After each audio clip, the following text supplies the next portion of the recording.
Hi అండి, నిన్నైతే excellent match చూసామండి.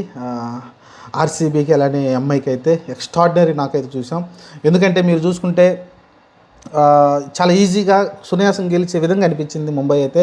కానీ లాస్ట్లో అయితే కొంచెం ఏదైతే భువనేశ్వర్ కుమార్ కావచ్చు, కృణాల్ పాండ్యా కావచ్చు, ఎక్స్ట్రాడినరీ బౌలింగ్ చేశారు.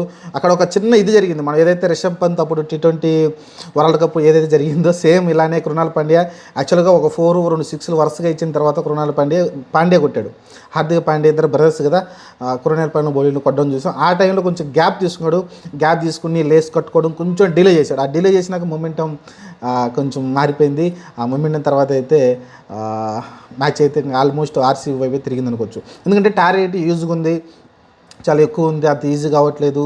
మీరు చూసుకుంటే ఇంకా ఫస్ట్ బ్యాటింగ్ చేసిన ఆర్సీబీ దాదాపు 220 పరుగులు చేయడం చాలా పెద్ద టార్గెటే. మీరు చూసుకుంటే రజత్ పటిదార్ కెప్టెన్గా లాస్ట్ మ్యాచ్ కావచ్చు, ఈ మ్యాచ్ కావచ్చు ఎక్స్ట్రాడినరీ నాకులు ఆడుతున్నాడు. అలానే కోహ్లీ నుంచి కూడా మంచి ఇన్నింగ్స్ రావడం చూసాం, పడికల్ నుంచి, అలానే జితేష్ శర్మ నుంచి కూడా ఆల్మోస్ట్ అందరూ కూడా మంచి స్ట్రైక్ రేట్తో ఆడడం చూసాం. విరాట్ కోహ్లీ వచ్చేసి యాంకర్ రోల్ పోషించడం చూసాం.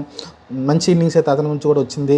ఓవరాల్ చూసుకుంటే మ్యాచ్ చాలా ఉత్కంఠ, అసలు క్లైమాక్స్ ఎలా ఉందంటే ఆర్సీబీ ఓడుతుందా గెలుస్తుందా సిచ్యువేషన్ వచ్చింది.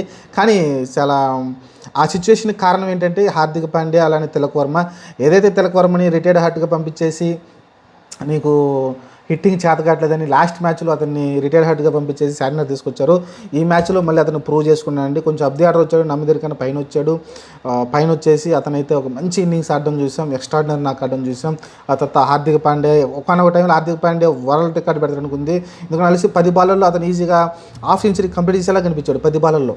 కానీ కొంచెం ఆ తర్వాత స్లో డౌన్ అయ్యి 15 బాల్లో 47 పరుగులు చేశాడు.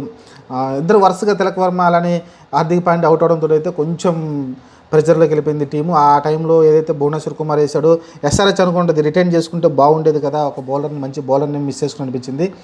మన బౌలింగ్ కారణంగానే ఇక్కడైతే ఓడిపోతున్నాం, షమి కావచ్చు, మీద కావచ్చు. సరే అది పక్కన పెట్టేస్తే హాజల్వుడ్ కానీ లేకుంటే మీకు కృణాల్ పాండ్యా, భువనేశ్వర్ కుమార్ ఎక్స్ట్రాడినరీ బౌలింగ్ వేయడం చూసాం మనమైతే. ఇంకా ఓవరాల్గా చూసుకుంటే మ్యాచ్ వచ్చేసి క్లోజ్ మ్యాచ్లో ఓడిపోతున్నారు వీళ్ళు. ముంబై కూడా ప్రతి మ్యాచ్ క్లోజ్ మ్యాచ్లో ఓడిపోతున్నారు. రోహిత్ శర్మ వచ్చేసి స్టార్టింగ్లో మంచి ఆ స్టార్టప్ ఇచ్చాడు, తర్వాత మళ్ళీ సేమ్ బౌల్డ్ అవ్వడం చూసాం మనమైతే.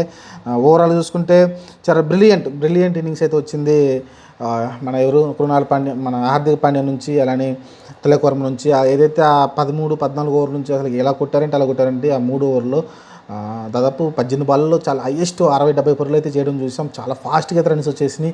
అప్పటిదాకా అసలు సీన్లో లేని టీం అయితే ఓవరాల్గా వచ్చి మ్యాచ్ గెలిచేస్తారన్న సిచ్యువేషన్కి వచ్చేసింది. ఆల్మోస్ట్ గెలిచేవాళ్ళు, హార్దిక్ పాండ్యా కానీ తిలక్ వర్మ కానీ ఎవరైనా లాస్ట్ వరకు ఉంటే మ్యాచ్ అయితే గెలిచి ఉండేవాళ్ళు అనిపించింది నాకైతే. ఆ తర్వాత మీరు చూసుకుంటే ఏదైతే కరెక్ట్ టైంలో భువనేశ్వర్ కుమార్ ఇంట్రడ్యూస్ చేయడం కావచ్చు, ఆ టైంకి వచ్చి వికెట్లు పడడం కావచ్చు, అక్కడైతే మలుపు తిరిగి ఉంటుంది మ్యాచ్ అయితే. సరే ఏమైనప్పటికీ ఓవరాల్ చూసుకుంటే మనమైతే